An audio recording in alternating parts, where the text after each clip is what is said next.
پیارے دوستو، احسن الوظائف چینل میں ہم آپ کو خوش آمدید کہتے ہیں۔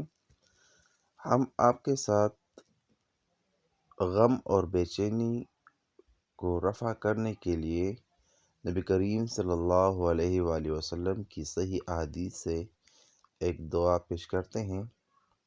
مولانا مفتی شفیع صاحب رحمۃ اللہ علیہ نے اور ایک کتاب ہے مجربات اکابر کے صفحہ نمبر 8 پر نبی کریم صلی اللہ علیہ وآلہ وسلم کی صحیح احادیث میں آیا ہے کہ رسول اللہ صلی اللہ علیہ وسلم نے فرمایا، جس شخص کو کوئی غم یا بے چینی یا اہم پیش کام آ جائے، اس کو چاہیے کہ یہ کلمات پڑھے، انشاءاللہ بحکم اللہ سب مشکلات آسان ہو جائے گی۔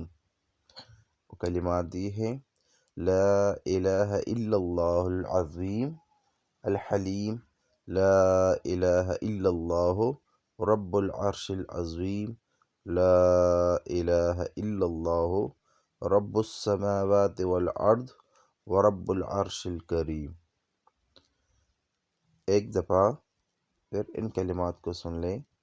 لا الہ الا اللہ العظیم الحلیم، لا الہ الا اللہ رب العرش العظیم، لا الہ الا اللہ رب السماوات والارض ورب العرش الکریم۔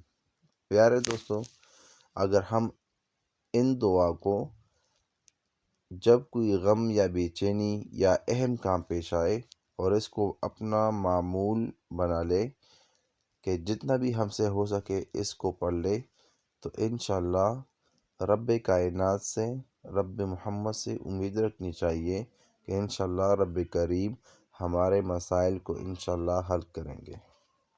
السلام علیکم۔ دعاؤں میں خصوصی یاد رکھیں۔